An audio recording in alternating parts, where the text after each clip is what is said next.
Hey, hello, everyone. I think we're live. Okay, check in the sound system. Okay, I believe we can hear very well. Okay, thank you for tuning in. I'm Dr. Marjorie Lewis. I'm here to discuss ways that we can use Canva and the new ChatGPT style automated intelligent beings that we have come to know and love, many of us. We use them as a virtual assistant. They're not here to substitute for us, but merely to help us, just as if we had an assistant or a friend nearby to kind of bounce off ideas. They think a lot faster than we do and can produce tons of information within seconds. But we still have to learn the information. So they're there to help guide us, but not to replace us. So that's simply it. Okay, so I want to go into Canva, and I tried to get on the regular ChatGPT, but I wasn't able to sign into that. I think there's a lot of problems getting on because the whole world is trying to sign into ChatGPT.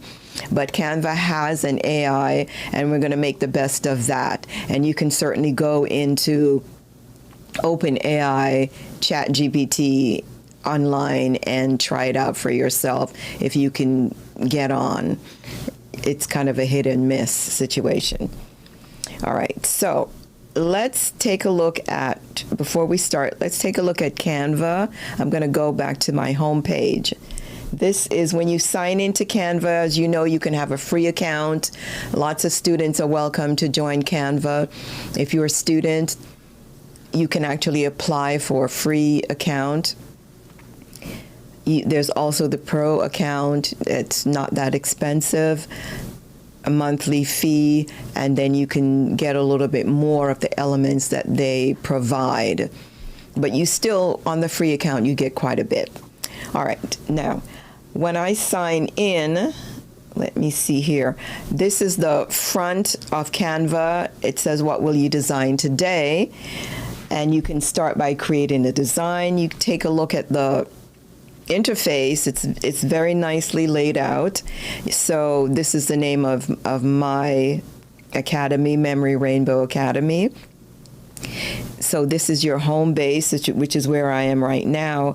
And it's nicely laid out. It's got documents, a whiteboard if you're interested, videos, YouTube banners, thumbnails for YouTube, presentations, Facebook, Instagram, and you can click on these little arrows and you can see Instagram. You've got vertical, horizontal style documents, videos, pretty much anything you want. And as you scroll over them, you see this little icon that if you click on that, it takes you into an area where you'll get more of the same. You'll get templates that'll show you what these things look like, and you can choose and you can modify them to your heart's content. All right. So here are some of the ones that I've done for myself, and many of these are already on YouTube. So they have templates. You can click on this and it can bring up some general templates again, and you can scroll through. They things you may like, what's trending, various documents in here that if you want to do special projects, proposals, they have it sort of laid out very nicely for you in a very visual way. And all you need to do is go in and change that information, personalize it for your business, your school, your project, whatever you want. So it's really a nice jump start. It's kind of like just using an AI, honestly, where they're giving you some information, but they can't substitute everything for you. It's just a guide. All right, and then you see here you have business. Let me see if I can move this over a little bit. Hopefully you're able to see this. It looks a little different on my computer. And you have business, social media, videos, marketing, prints, cards, education. You can look at the photos here, a whole bunch of photos here. If you want background, flowers, circles, money, house. It's set up very nicely, and you just follow the arrow and just keep going, and you see just lots of take a look at the beach, gradients. anything you pretty much want, you can just click on it and see all these different beautiful gradients all already made for you. So you don't have to recreate everything. You don't have to reinvent the wheel with Canva. A lot of things are just here for you. They're beautiful gradients, and you can actually just go ahead and use them. This is a nice circular one, different shapes, vertical. If you're doing something with the vertical videos on social media, it's there, lots of different sizes. They have lots of icons for you to play with. So you can pull a lot of these icons into your study notes, especially when you're doing your notes. A lot of these things come in handy to help spruce things up so that you can kind of remember things a little bit better. Brand templates are there. If you have special brands that you like, you can set up your brand. You have your brand kit, which has your special colors. These are my colors. So you can set them up. All you're doing is clicking on these buttons or add new, and it allows you to see the color palette comes up, and you just select the color and it goes right into your system there. It even has your text styles. You do the same thing if you wanted a different font. You just simply click on it and it opens it up. And you can do it from either, let me cancel this, it went into my own system. I don't need that. But you can add, and here it has also, I don't want to do too many changes here, but you can click on this and you see here you can make the changes, and it brings up all the different fonts here. And if you wanted to change it, you could change it. So I don't want to change mine. All right. It has a content planner here, and you can plan whatever it is you need, and it can give you reminders as to your schedule for the whole month or however long you want to set your calendars. So that's something that you can come in here and play around with. It has a lot of apps in here, and and text to image is something that's really nice, and I think you can do quite a few of them daily. So let's see. And then you have smart mock-ups, smart mock-ups that you can do. T-shirts here, lots of designs. If you're designing something, you can put them on your laptop, your cell phone, a mug, and so forth. So you can have fun playing with that and pulling in almost any image you want on these things. And Canva can actually print them up for you. So that's very nice. So let me go back to home. And let's pull up a document. And in order to get to what is called Magic Write, that's kind of like their chat GPT, Magic Write. And if you click on that, you can go ahead and write whatever it is you want, and it will start to give you some information. So I think what I have here,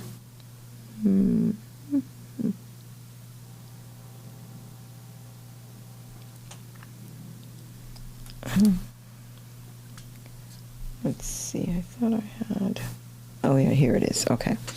So what I have here is just some information that's out there on the web that you can pretty much type in yourself, but I just wanted to get an idea of how we can use it to understand what kind of learners we are. And there's a lot of information now on the web about how do you know if you're a visual learner, right? So Command C, I'm going to copy that. I'm going to see if I can put it in here. Let me see if it can give me any information on that. If it's not as fast as ChatGPT, but that came up pretty good. So let's see. Knowing, let's see if I can I increase that? Let's see.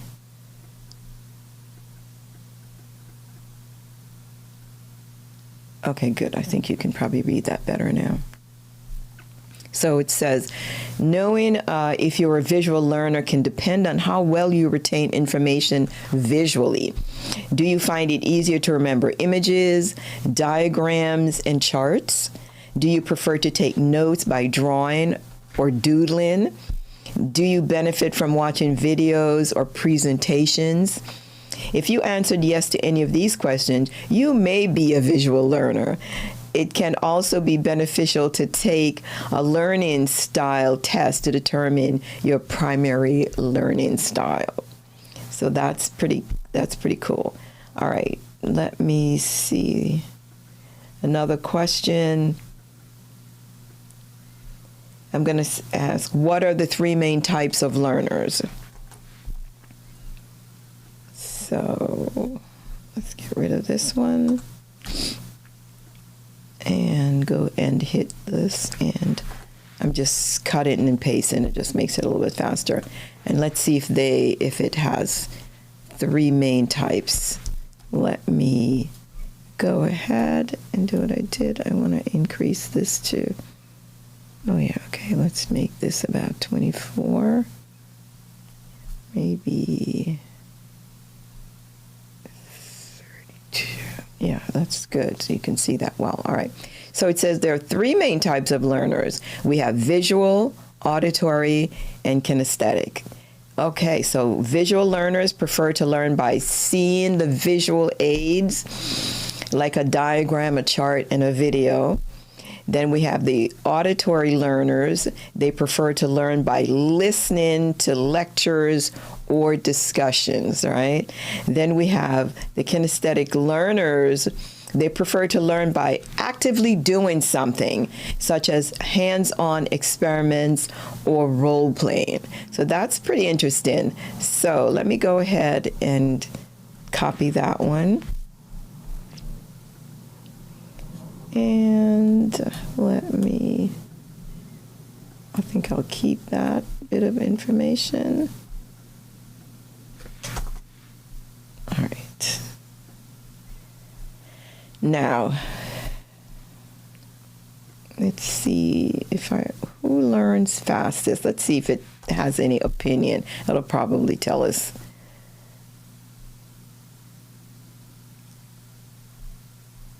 So we have, let me see something.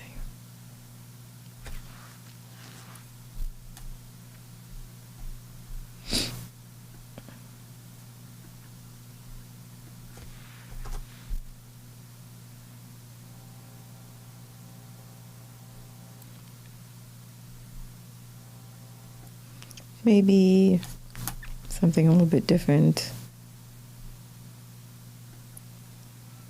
Which type of learner learns fastest? Question mark. Okay, let's see.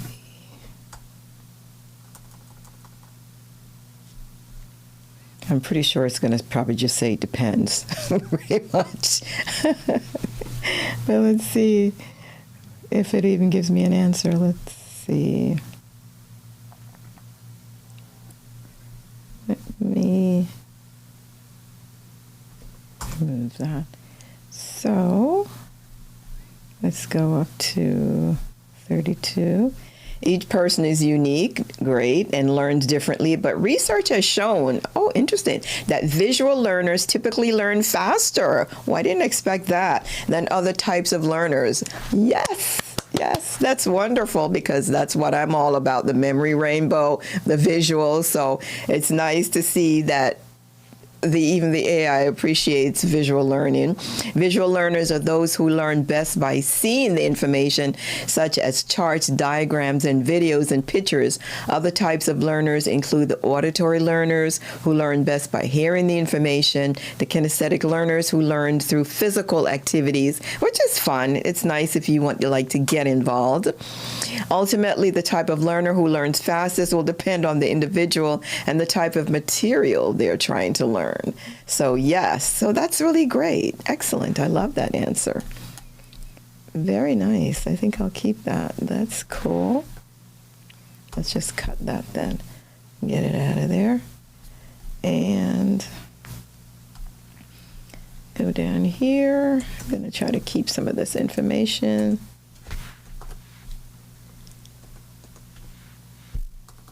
Oops. Let's see. All right, and let's go back up here. All right, here's something else. Okay.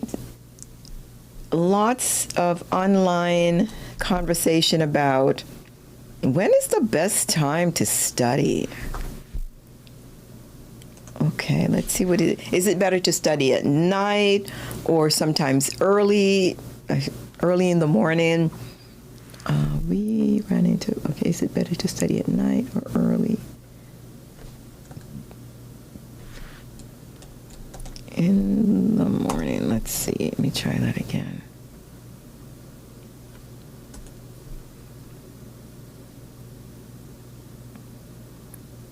Okay, there we go. Let me go ahead and increase that font for us. Okay, so it really depends on the individual. Some people find that they're more productive in the morning and are able to focus better on their studies during that time. Others find that studying at night is more effective for them because they can stay up later and have more energy to focus on their work. Ultimately, it's up to you to decide which time works best for you and your study habits. So that's kind of nice because really that's the constant struggle. Everyone is like, no, you should not stay up late.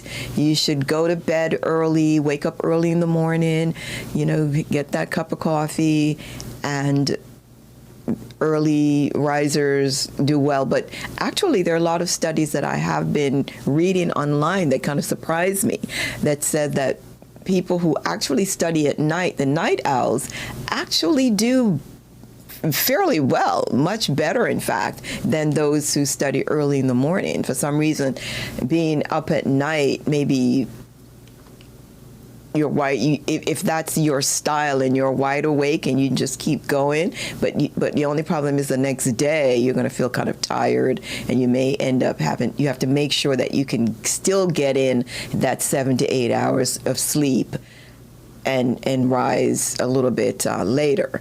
And some people can do that depending on the structure of your school, especially colleges. I mean, you can set up your schedule to start your classes later on in the afternoon.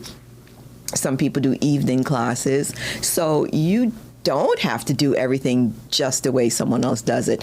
It's what comes out of you in the end that really counts. How productive you become is going to determine the style that works for you. Sometimes I feel really great and I'm studying or I'm working on the computer and I find that it's 12 o'clock, it's 1 o'clock in the morning and I'm shocked because I'm not tired. So it really depends. And other times I'll get up early in the morning, go for a walk, and come back really refreshed and start studying or reading. So it really does vary. So the AI is actually on target by saying, know yourself. And how well do you perform? Are you still doing well on your exams? If you've got exams, are you performing at work? Are you able to function in your life? That's going to determine the best style for you. Okay, all right. So I thought that was really good. So I think let's cut that as well. And let me put that down here. Okay, let's go ahead. And these are the types of things that you can do for yourself. This is how I think you should be using a type of ChatGPT AI to help you, but at the same time, oops, sorry. You still have to learn the material yourself. I don't know what it'll say about this one. Let me see something. Which type of learner generally has the highest IQ? question mark. Let's see if...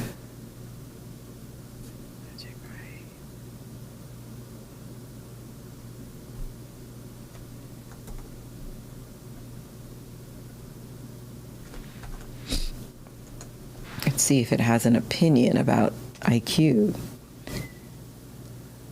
It's really interesting that we have this tool that we can use. I wish I could have gotten on ChatGPT, but Canva, it's not bad. It really isn't. I think it's, it is still quite helpful. So let me go in here. I'm glad that Canva provides this at no cost. And you don't have a problem getting on because the whole world is not trying to sign on at one time. So it says here that studies have shown that different types of learners may have different levels of intelligence. Wow. And that there is no definitive highest IQ type of learner. Some research suggests that visual learners tend to have an advantage when it comes to IQ tests, and I believe that. But that may be due to their preferred learning style rather than their actual level of intelligence, which is interesting. So I think that's good, and I'm glad to hear that, because it really means that if you feel that you're not necessarily the smartest person in the world and the smartest kid in your class, it shows that if you have a good study technique and you take the time to really master that technique, you can increase your IQ and you can perform just as well as other kids who seem to be able to, catch on rapidly. So that your technique can actually give you an edge, and you can actually advance above some of those students as long as you have the right technique. And that is the reason why I'm so pleased with the Memory Rainbow technique. And if you're listening, I really wish you would give it a try. I have the charts online, and I'll go over it a little bit here today to show you how to set it up. But once you have those images, you can substitute numbers, formulas, history, science, anything with the system, and it's just as if you're looking at it and you're developing a type of photographic memory. It truly is remarkable. And it's clear that the AIs agree that having a good visual system is very, very beneficial. So he said, but it may be due to, so we talked about intelligence. Ultimately, it's important to remember that intelligence is subjective. Absolutely. And that different types of learners may be equally capable of achieving great things. Very nice. Very nice. Very nice. Okay. So I don't know who determines what information goes into the AIs, but obviously there are people who are very thoughtful, and the information that they're exposing themselves to is quite remarkable. Let's see. Let me go ahead and save this so I don't lose all this info. And let me go back up. Just wanted to have a few of these written down. Let's see what it tells me about the best study methods for visual. For visual learners.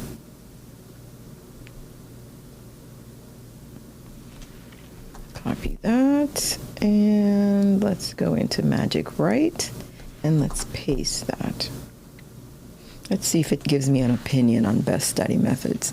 See what it says, because there are a few there that I'm going to go into specifically to see if it's aware of them and what the opinion is and what your opinion might be.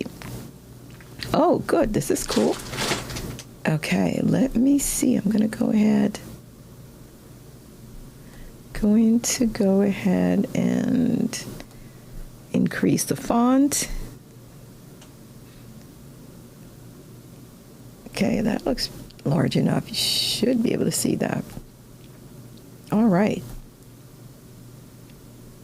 So visual learners may find traditional studying methods difficult, but there are many study methods out there that can help them succeed. A few tips for studying for visual learners include: take notes, Write down notes during lectures or reading sessions, which can help you retain information more easily. Use colors, diagrams, drawings to help break up information and make it more visually appealing, which is excellent because with the Memory Rainbow system, it's built on 10 different colors of the rainbow. It's an expanded rainbow, add in purple, gold, silver, white, and black at the end so that it can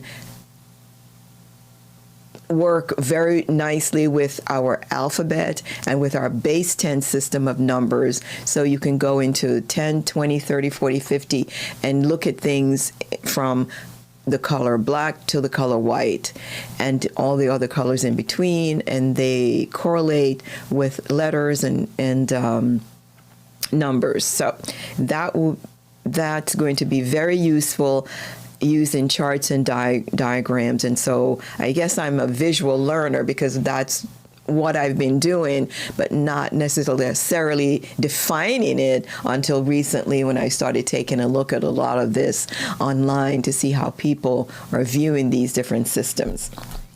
And here's one it mentions, which I see a lot, create something called a mind map, right? And what's a mind map? It's going to tell us. Mind maps are diagrams that link different topics together, and they can help visual learners form connections between different topics and create a better understanding of the material. So that's pretty good. You could flashcards. Some people love those flashcards. A great way to learn information.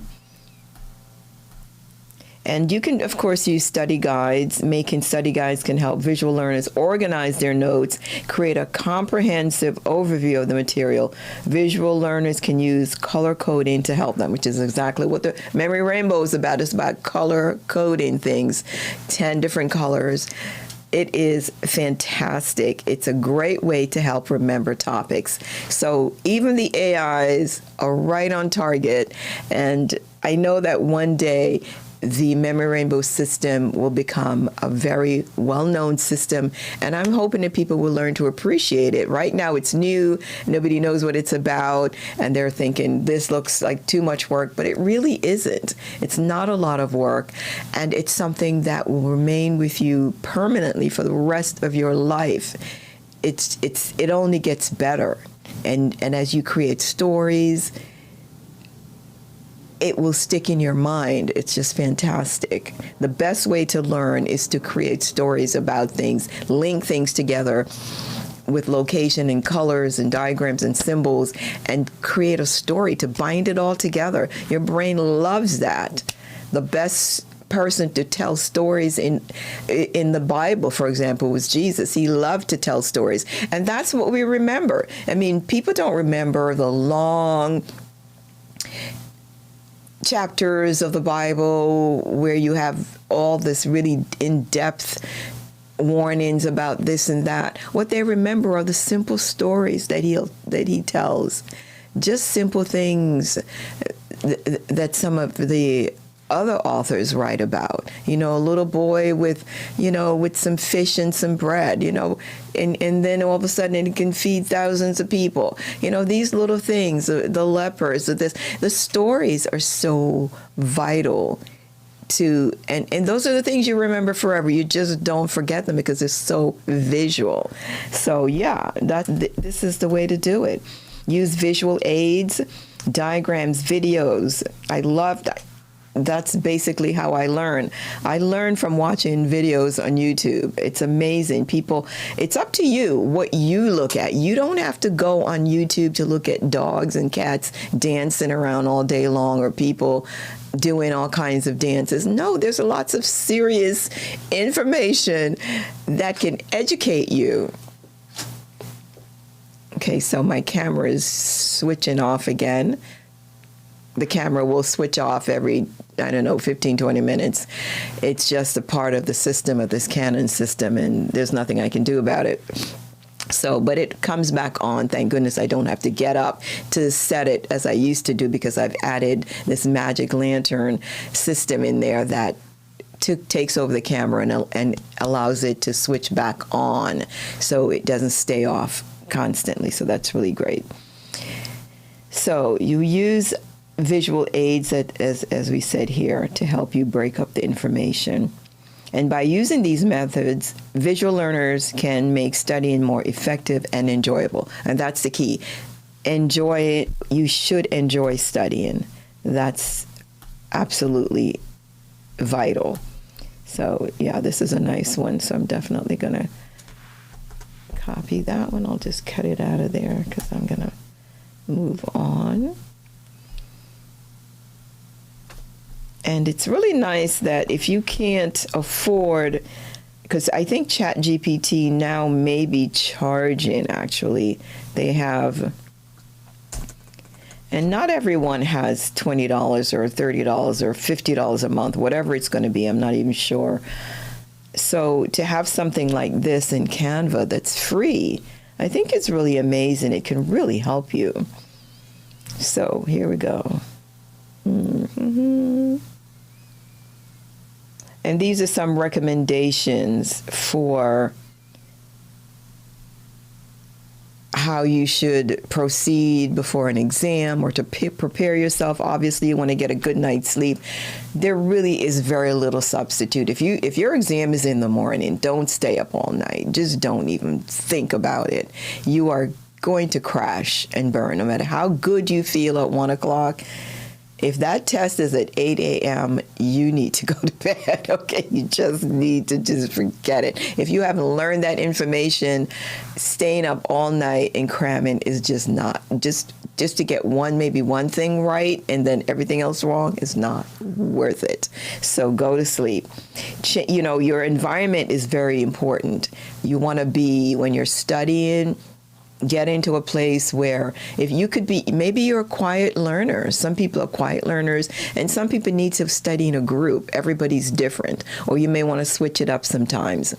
So going to a library is nice because you get the best of both worlds in a library, because you can sit there by yourself at your own table, your own little cubicle, which I've done 1,000 times, and you can, at the same time, you have people around you doing the very same thing, so you're not distracted. And I think that's one of the best places that a person can study is truly. Libraries are going away because people aren't borrowing books anymore. Even the books at the library, you can get them online. You can literally borrow books now online. Everything has changed with Kindle, with this and that, and all these Apple products. So there are libraries that are going to be closing down because people are not feeling that they need to go into a library, but that's actually a mistake.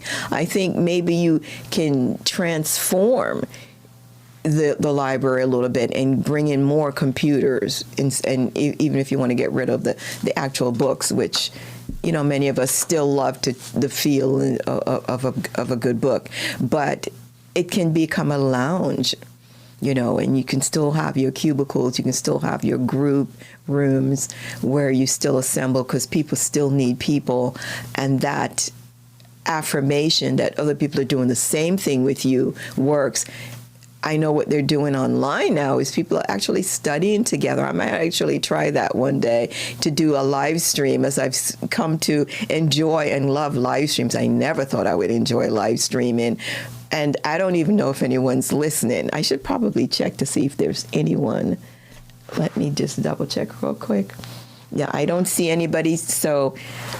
But maybe someday in the future, I will have a comment from someone and someone will tune in. If you're watching this on the replay, I hope that you're getting something out of this. If you are, please go ahead and subscribe. That would really help me out, because I want to be able to do this often and kind of make this more my permanent thing that I do. And besides just medicine, I really, really love this. So please hit the like button and subscribe so that I can spend more time with you, because this is really enjoyable. Now, So we talk about finding a nice place. That's good. And one of the things about music, I don't know about you, but I cannot study with music. It's too distracting. My mind will wander with the music, right? It's not that I don't like it. It would take me away someplace, and I would not be able to focus on the text. However, it's believed that certain types of music can be much more conducive to study than others. I mean, I don't want to mention other types of music, but they say classical music is very conducive to study, and lots of research have been done over the years, even with babies, even babies in the womb. Sometimes there are mothers who play classical music to their abdomen area, right? And they're hoping that it calms their baby down. Little babies in a crib, there are mothers who play classical music to calm the kid down so that the baby can sleep and rest. But a lot of research has been done to show that classical music is conducive to study because it doesn't disrupt your thought that much, and it's just kind of like background music, and maybe you can focus a little bit. Although for me, I actually would prefer to study in silence, and my stimulation comes from the visual. It comes more from my symbols, my colors, these types of things. Now, you want to eat a little bit when you study. Some people like to eat, but be careful of very sugary snacks and caffeine, because even though it wakes you up, chocolate, things like that will wake you up initially, what will happen is that you will crash. If you need to be up for an extended period of time, you can crash, and it'll take you a long time to get that energy level back up again, because your sugar goes up and bam, and then after a while it just crashes back down again. So you want to eat something that can keep you at an even keel, so that your stomach's not grumbling and you're not feeling uncomfortable or nervous. So some of the things that's recommended would be nuts, very nice. It's got protein and so forth, and apple. An apple, everybody loves apples, right? A little bit. You don't necessarily eat all of it. You don't want to be too full. Edamame is nice. These are these types of beans that some people say are really nice. So go easy on the snacks when you take an exam and so forth, right? Just don't overdo it. All right, let me find out if I'm going to say, oops. What is, let me see. Oh, wow.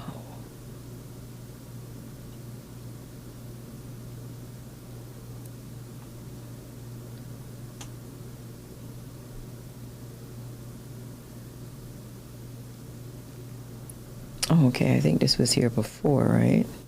I needed to delete that, sorry. Let me...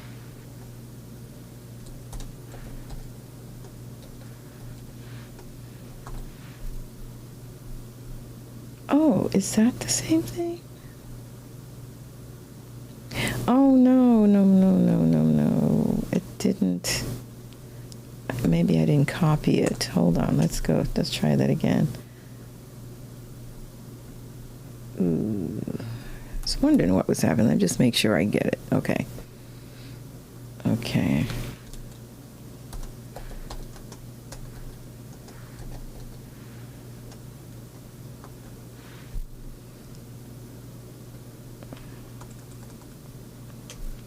Yeah, I was wondering, what was that? That was weird. Okay, let's see if it knows. Okay, there are all these different techniques I'm hoping one day someone will want to know what is the memory rainbow technique. That would be really cool.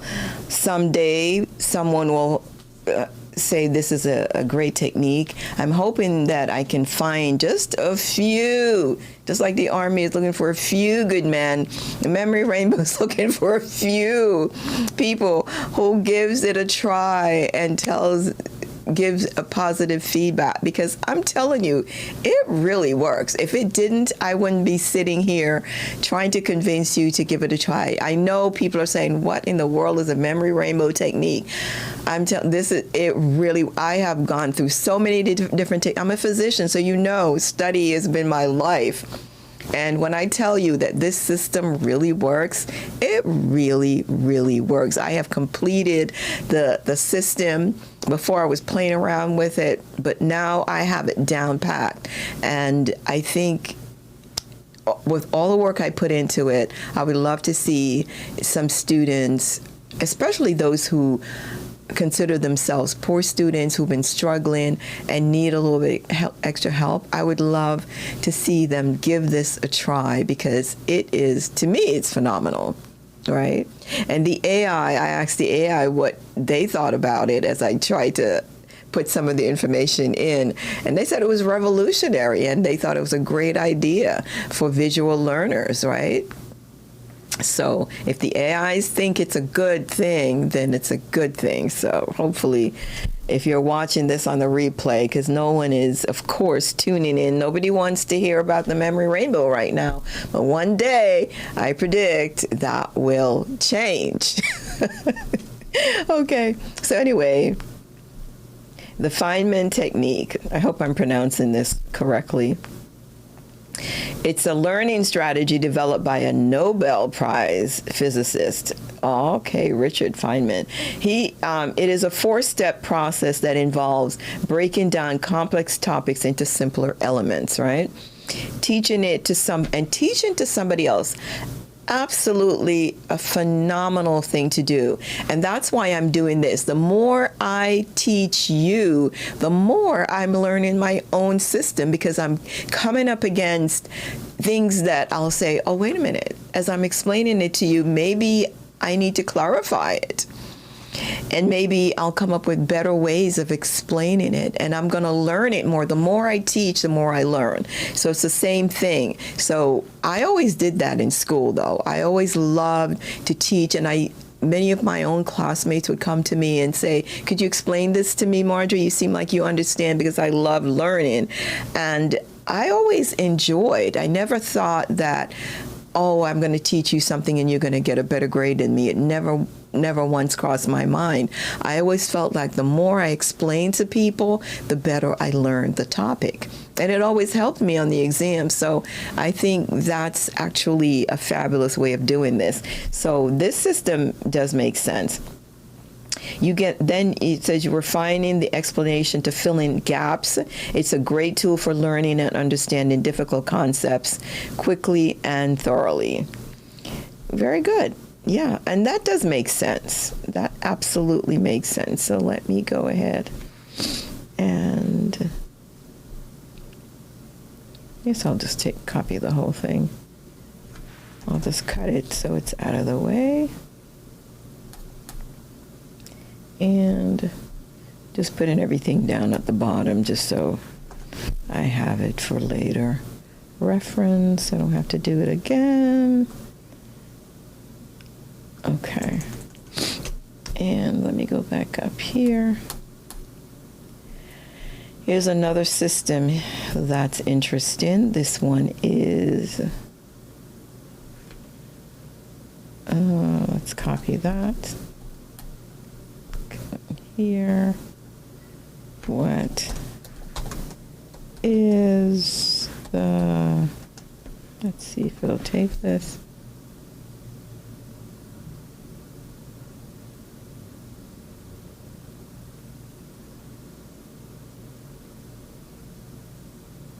Let me see, what did I have?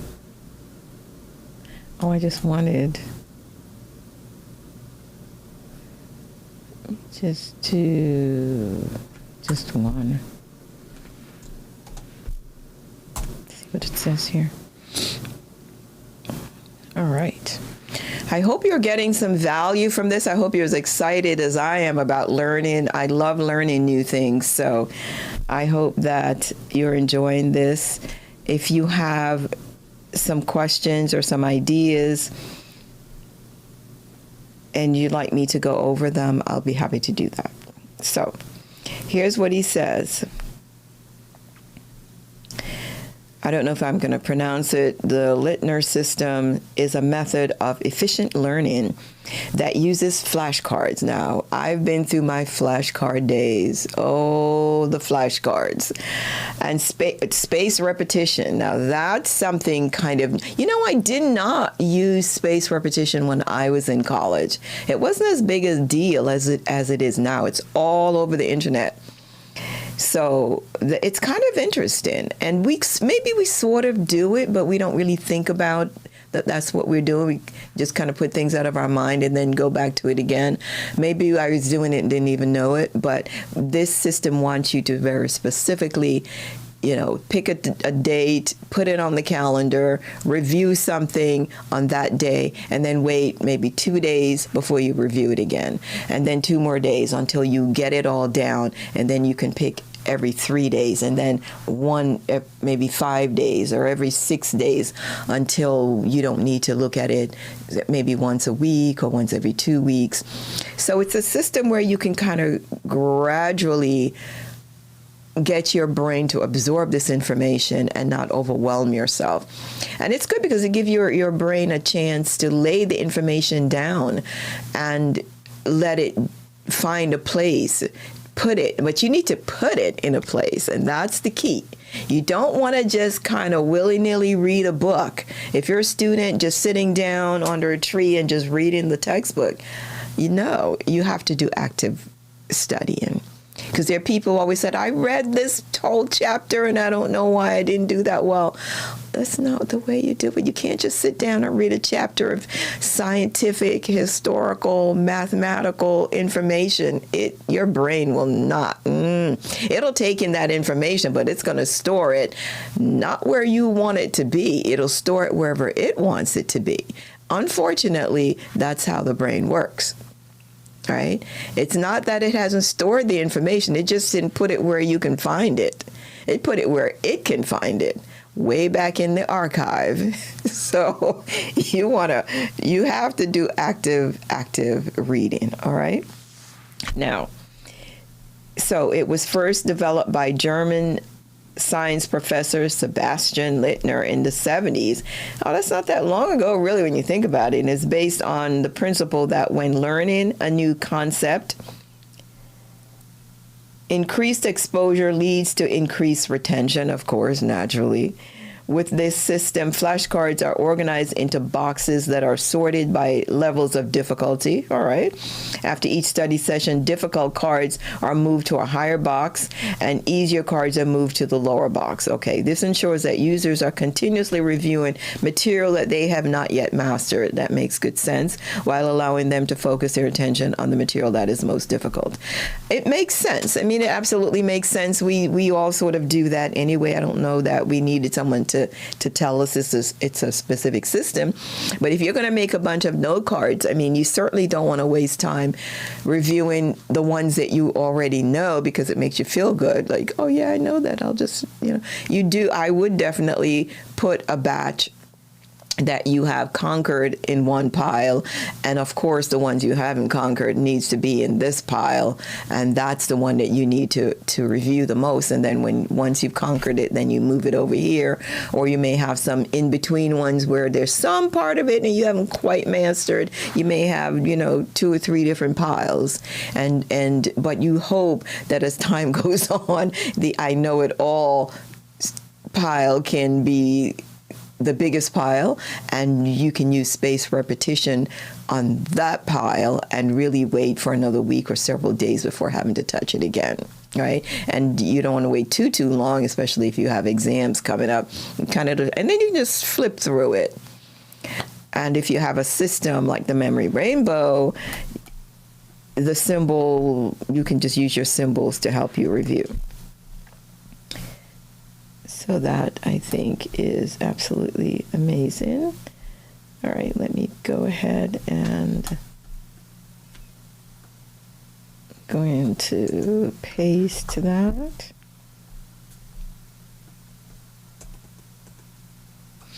Get that ready for next time. All right, and here's one more that we see quite a lot, very, very common. I just wanted to pick out the things that are most common. So, what is the mind mapping technique method?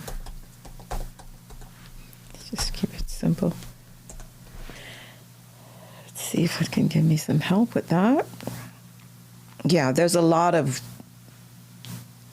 mind mapping going on the internet, and people are really into it. I haven't really, to be honest, gotten into it because I've been more focused on my own system. So let's see what it says. Mind mapping is a creative thinking technique. Ooh, interesting. That involves organizing ideas and information into diagrams or visual maps. Okay, so you've got the map thing again. It helps to boost your creativity and productivity by helping to better visualize relationships between different concepts. So you've got things that are different, but you're trying to create a relationship, which I do with the memory rainbow, by the way. For example, I will put together, who's the fifth president of the United States, what is the fifth amendment to the Constitution, what is the fifth state to join the Union, and bam, bam, bam, So I have my James Monroe, and I've got my Connecticut, and I've got the right to not, what is it, the Fifth Amendment, the right to take the fifth, so you don't incriminate yourself, right? So those things I pull together inside one of my pictures, and I put all of these three, especially these three, they're different things, very different. One's a state, one's an amendment, one's a president, but I put them together and draw that correlate, and it actually sticks. It really works. So all of these things are really kind of saying a lot of the same thing, just focusing a little bit more on one area. I think the memory rainbow to me is very comprehensive because it pulls together so many different aspects of all of these systems. All of them seem to have some part of, to be part of this memory rainbow. So it helps you to better visualize relationships between different concepts. To create a mind map, you start by writing down the main topic in the center of a blank page. Okay, so they've got the center. Imagine that is circle. Okay, then you draw branches from the main topic. So you kind of build in a tree or a circle, and then the branches, and fill in the branches with related ideas and information. Mind mapping is a great way to brainstorm and make sense of large amounts of information. Yeah, this is kind of like using a whiteboard. The concept of the whiteboard would be great for a mind map. And Canva has a whiteboard, so you can actually do a lot of that mind mapping on the whiteboard in Canva. And maybe we'll take a look at it later. Let's see. Okay. So these were some of the main things that I wanted to talk about in this hour, and we're coming close to the end of our hour. And maybe another time we'll go over some of the other principles. But I think this is really nice. It's taught me a lot about the kind of learner that I am, and you have to determine the kind of learner that you are. But if you haven't found a system yet that is perfect for you, I would really consider the memory rainbow. And let me show you quick before we close up today. I have, here is a chart. Let me see if I can make sure you can see it. Okay. And this is the chart that I created that I think is perfect. I'm glad that I took the time. It was a lot of work. I'm not completely finished with all of them. I think I'm up to the 60s, but it's fantastic. It starts off from 1 to 10, as I said. Red for the rainbow: red, orange, yellow, green, blue. You know how you have Roy G. Biv, which is the mnemonic that many of us have used like forever to remember the rainbow. But I've had to modify it. So when you get to, after you finish blue, I combine those last two to purple, add gold for 7, 8 for silver, 9 for white, and 10 for black. And then these are all the elements or symbols that goes along with the entire column. So A for apple, B for bird, C for cat, D for dog. And they're colored. The animals take on the color that is right above them in this column, right? So you have D, the fourth color of the rainbow, for example, is green, so it's number 4, and the fourth letter of the alphabet is D, so that's where I get the dog from, right? And I made the dog green. He's from Mars, so, and it's also, they're associated with power heroes, humanoids from another planet, because it's all a part of a book that I've been kind of playing with and writing. And these are like the sidekicks, the animals that goes along with the humanoids that come from various galaxies around the Earth, and they've come to Earth to save the planet. And there's a boy from the future represented by number 9, and he's come back from the future along with all these humanoids to help save the Earth from the bad pipers. So it's really fun, and as you're learning your material, you can transfuse the personalities of these animals and power heroes, I call them, into your work and make it a lot more fun. The system, you have to kind of take the time to understand it. I think it's straightforward to me, but of course I invented it, so it might take you a little while to understand what I'm doing here. Number 11 represents K for king, and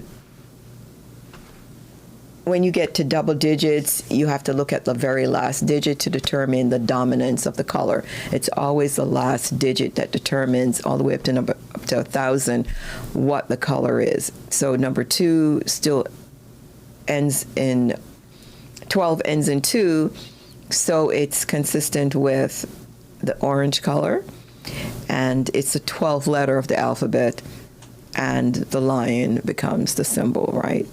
And the same for 13, the monkey or the moon woman, the ninja for N, oracle, and let me move this down here. It's the owl. I just made him look like kind of like a person there. Owl or the oracle of O is 15. The peacock, also the prince and princess of peace, they go together there. The queen, the 17th letter, Q is the 17th letter of our alphabet, and R is the 18th, so that's the robot. The 19th is S for star, star woman or star girl. Tiger or Tig, T-I-G, and one of my favorite or main characters goes along with Tiger, which is Tig and Missy Jackson, and that's what's so fantastic. The 20th state to join the Union, go figure, is Mississippi, and the capital is Jackson. So her name, she's a student that goes to Jackson High or something, the high school there in Mississippi, and her name is Missy Jackson. So I use the state as her first name, and her last name is the capital, and that's how I do all of them. So they're all 50 states and 50 student heroes, right? And so Tig and Missy Jackson communicated through space, and you'll see that in the book, how they met and they became friends Okay, their camera just changed again. It's almost two, yeah. So they became friends, and they also work with this federation I call MAJO, is part of my name, MAJO, Military Alliance for Justice and Order. They're this humanoid race that joins to help the Earth fight the invaders that wants to destroy the Earth here and in the future, believe it or not. So that's the 20. Then you go into, very quickly, 21 to 30. Now, I will tell you this. 21 ends in Brad for the unicorn, 22 the victory boys, 23 the wolf, 24 X view, 25 is yesterday or the blue yeti, 26 is the zebra, the purple zebra. Then I added 27, 28, and 29 because our alphabet stops at 26. I needed to round it off to 29 so I can start the 30s and the 40s and the 50s series. That's what helped me when I finally decided that that's the way this needs to be. I added 27, 28, and 29 as to finish off our alphabet and actually created letters. We don't have single letters. The reason I didn't create a single letter is because I need something on the computer, and I didn't want to use those that have been used already and have a lot of meaning. So I use the numbers to create the letters. 2 goes with B, 7 goes with G, so BG is the new composite letter for 27. 2 goes with B, 8 goes with H, BH is a composite letter for 28. If you're writing notes and creating numbers and letters, they can be useful, but the most important thing is the symbol that goes with it. The 28 is going to be the masked horse, and then 8 is the winged horse, Pegasus, right? So 2 horses, but they're very different. 29 is the BI, 2 is B, and 9 is I. And the white glove, the power hero, is change. And the reason he has the white glove is because he has to wear a glove, because if he touches you, he can become you. He changes into anything he touches. And like I said, I always remember it. Every time I see the white glove, I see it on the top of Mount Everest. I always say, because Mount Everest is 29,032 feet. So I see the big white glove on top of the mountain, and at the base is a little tiny orange tree, which represents number 32. And we're about to hit the 30s, and you'll see why. Number 30 here. 0 also does not have a letter, which I think it should, so I gave it the ampersand symbol. I wanted something on the computer that I could type. And the 0 and the ampersand is kind of similar because they have this infinity type of nature. The circle is an infinity, and the ampersand sort of is an infinity. So I decided to use C ampersand as the letter for 30. So if you were to do this on paper, you could secretly be writing the number 30 and nobody would know it, right? You just have to keep in mind while you're writing it. So you can use codes and all kinds of things and write words and sentences using these expanded letters of the rainbow. And the number 30 ends in 0. All the numbers that end in 0 takes the color black, all the way up to 1,000. So you will see, let me move over to number 31, and then you begin the red to white. Okay, so number 30, you have the trees. These are like the tree people, I call them, right? There's people and their trees, and the mother is number 30, and she has daughter trees 31 through 39. These are the tree sisters, right? And they come from the Garden of Eden. It's the concept of the tree of life. One of the seeds were taken out of the tree of life and became the mother tree that left and gave birth to all these other trees. So it's kind of an interesting story. A lot of them have biblical elements to them. And so you go from red to white. Then you move on to the sheep, which is 40 to 49. The black sheep was the one we saw before, and then red sheep to the white sheep, right? And these all come also biblical elements where you have the shepherds and the sheep, and then the shepherds get promoted to guardians of the universe as they come back as humanoids to help save the planet. And then we go to 50. We have the 50 series. We have 50 here. And this is the staff or the rod because it represents the prophets. So they carry these long sticks. They're not the arched one for the sheep. They're the long ones without that curve. And it can be a staff or a rod. I interchangeably use those words, or a long stick, whatever you want to remember. And they all have different colors. They represent the prophets. Number 50 is like Jeremiah is one of the prophets. And it goes to the red prophet, here to the white prophet, and all these staffs or rods are all colored. And so when you see them in the story or representing a number, all you have to do is remember the color. I have it up to 60 here. I think it was the last one that I did. And it starts with the lanterns. This is also a biblical theme of the 5 foolish maidens or bridesmaids or brides, and the ones that weren't. So some were foolish and some were wise. The wise ones had oil in their lamp, the others didn't. And so you have that concept of preparedness. And so you have the black one here, and F and the ampersand represent 60. 0 takes on the black color, and so it would be the same if I had completed this. It would be 61 to 69. And then the 70 series, I'll just let you know the angels, right? So you have the black angel to the white angel and all the colors in between. And the 80 series is the fish, right?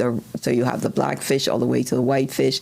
Also represents fishermen or fisher boats, which is also kind of another biblical theme.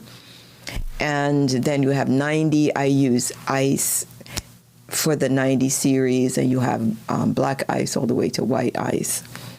And then 100 will be the scale of justice, right? And they're like the members of the Supreme Court, those are supreme judges. So there's like 10 of them, from the black judge to the white judge. And they also are represented by the scale of justice, so you're kind of weighing things. And I can show you real quick how that works. And, time, of course, is always moving very quickly. Let me see if I can see documents. Oh, wait, no, not in here. I don't think this was it. Let me see.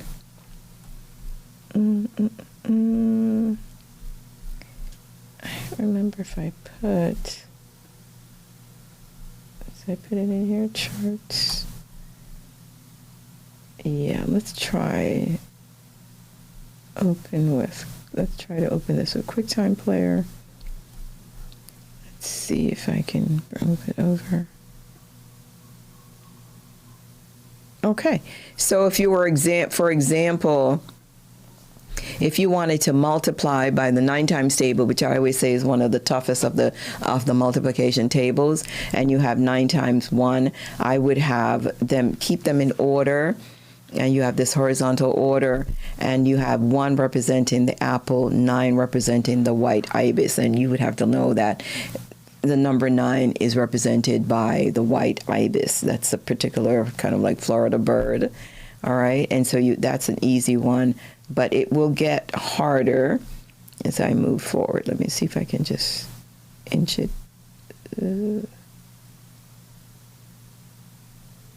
Okay, so here we go. 9 times 2. Here we start with the 9. 9 times 2 is 18.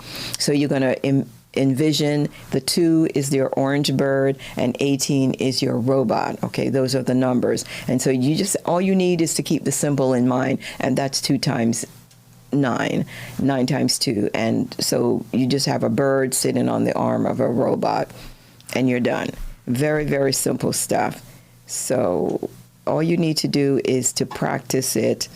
Here you have a cat. 9 times 3 is a cat, and 27. 27 represents the Cupid, or marvelous or magnificent. And once you get that down, that 27, it's one of those expanded alphabets after 26Z, and it was a composite, so it would be BG, right? So 9 times 3 is 27, and all you have to do is remember this cat sitting on top of Cupid, right? Very, very simple. Then you move on to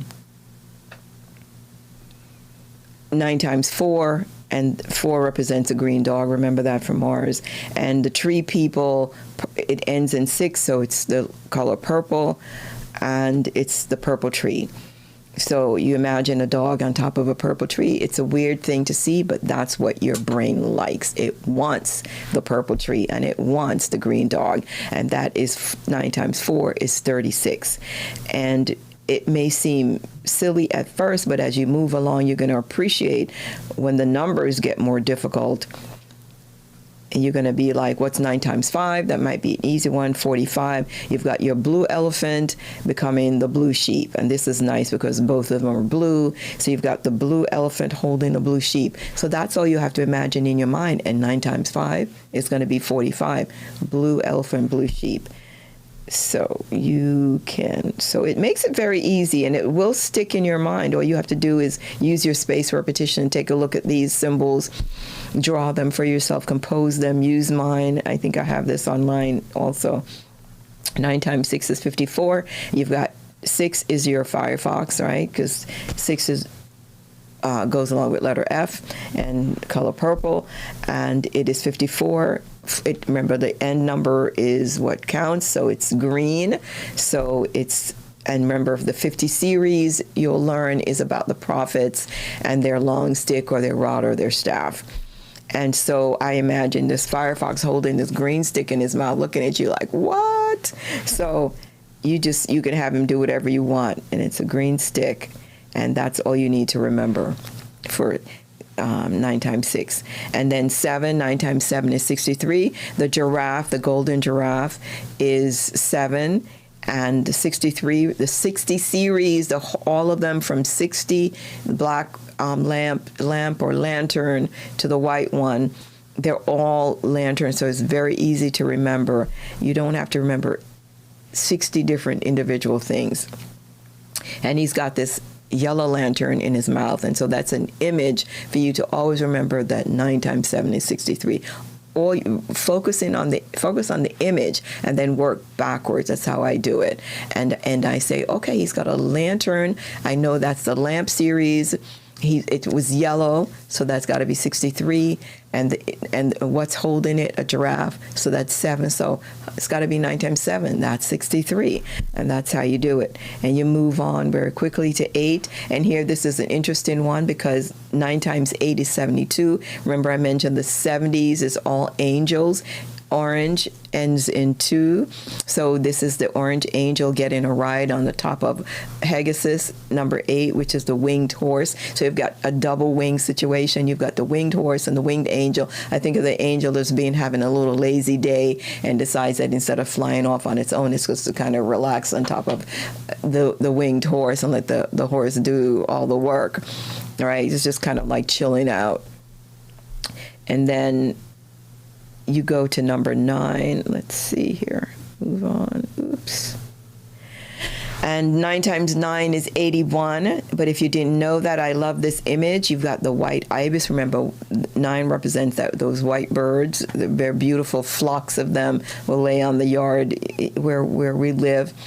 And 81, the 80 series, it's not on the chart, but that's the fish or the fishermen or the boats, the fisher boats. So that's going to be 81, and you just imagine the white ibis holding the little fish in its beak, right?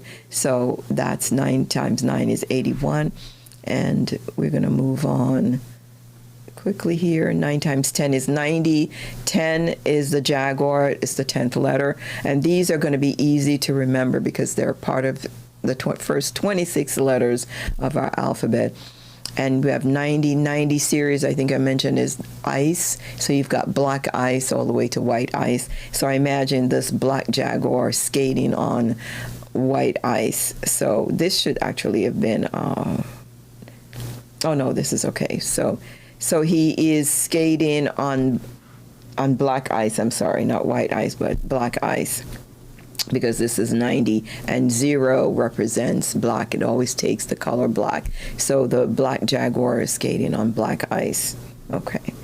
And the next one, now we have 11. 9 times 11 is going to be 99. And that should have been white. Actually, that's the one that needs to be changed. It's I have it in black. I'm not sure why that should be in white. So I can't change it now anyway. But you have the red king is number 11, and the white ice is 99, right? It ends in 9. So that's the color, that's the white color. So it's white ice. And the red king is skating on the white ice. So you've got the jaguar on the black ice, and you have the king now on the white ice. So it's very easy to make that transition. And 12, I really love 12. This is 9 times 12. You've got the orange lion, and he's holding. Now we're in the triple digits. We have, for the first time, 100 represents the scale of justice, that black scale we talked about. So 9 times 12 is 108. And so the 8 is silver, but the 100 is black, right? So you've got the orange lion holding this black scale in his mouth, and he's weighing the 8th thing here, which is Haggis' horse with the wings, right? So you can imagine the interplay between the lion, this gigantic lion holding this scale, weighing a winged creature, right? So that's kind of just imagine them interacting with each other. You can actually flip it around and have them looking at each other instead of away. So that is 108. So it makes it very easy for you to remember. And then 9 times 13, the 13 is going to be the yellow monkey or the moon woman, moon girl.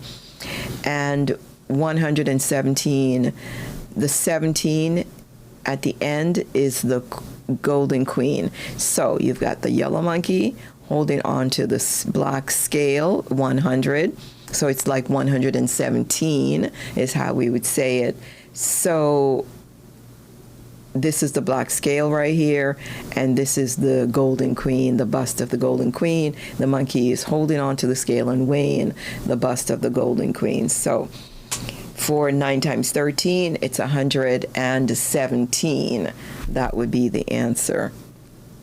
So once you get these images, this is what you would use with space repetitions. You try to remember these images in your mind and flip them. You know, you can have cards, have them on cards or whatever you want, and you have your pile of the ones that you've conquered, and the ones that you're not sure about, you put in the other pile. So you can certainly use some of those techniques we talked about.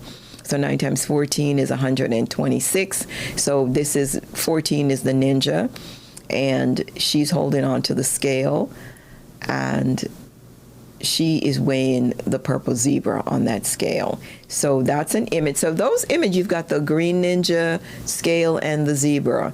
That you're going to be like, so you get that image in your mind. You're like, what is that? You know that scale is a 100, and you know the zebra is 26. It's the Z, the last letter of our alphabet, the last number, other than those expanded to 27, 28, and 29. Very easy to remember. So I think this is the last one, 9 times 15, and this is the owl, the blue owl, or the oracle, and that is 135. Remember, the tree series are the 30s. So the black tree is 30, all the way to the white tree is 39.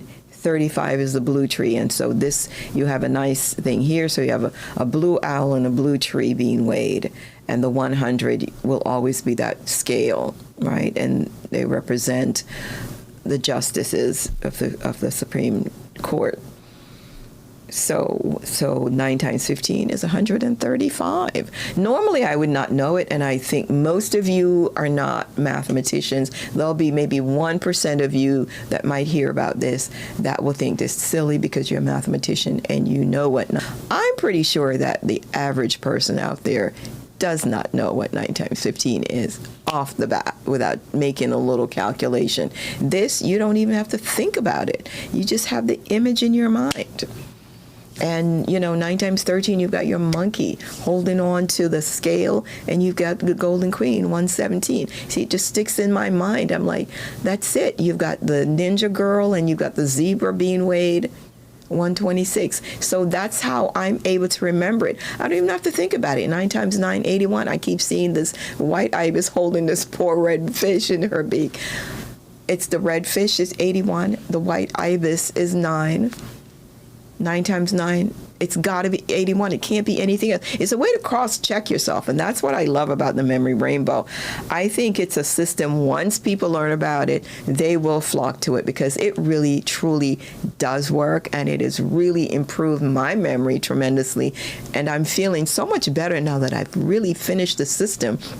I just have to finish the artwork because I'm not an artist, so I don't mind if you make fun of my artwork.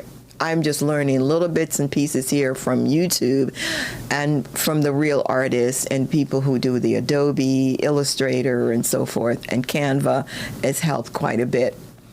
So I think you can utilize Canva. You should be using Canva as you study if you're a student. If you're not using it, I think you're really, really missing out. You honestly need to learn all that you can about Canva. I think it would be very, very beneficial to you to learn it. So go ahead and take a look at the charts that I have online. You're welcome to take a look at that and start learning the chart. It's really going to make a difference, a huge, huge difference. Okay, so I think that's basically where we are, and we'll probably go ahead and close up. Tomorrow, I will try to also do another live session. I do have an appointment at around 2 o'clock, I believe, but I'm going to try to still see if I have time to do another live review to go over some more information. And I may use Canva as well again, or maybe I'll do something with Adobe Premiere Pro. So thank you very much. Like I said, remember the Memory Rainbow Academy, or at the Memory Rainbow Academy on YouTube, memoryrainbowacademy.com. We're in the process of building that website, and I'm not sure exactly where I'm going to be hosting it. It's right now with Thinkific, so we're trying to decide how to best work that out. But I have a lot of videos now that are starting to build up on YouTube, so please take advantage of it. Send me some comments, let me know what you think, give it a try, and see if some of this information sticks in your memory bank, so that we can build a community and start sharing some of these interesting stories, because I know some of you have great talents out there, and I can't wait to get a community together where I can exchange ideas with some of you, because I know some of you are great, fantastic artists, and you have great imagination. You can do much better with this system than I can. So thank you so much for tuning in, and you have a wonderful day and a blessed day, and be safe. Okay, so I'm going to go ahead and see if I can tune out.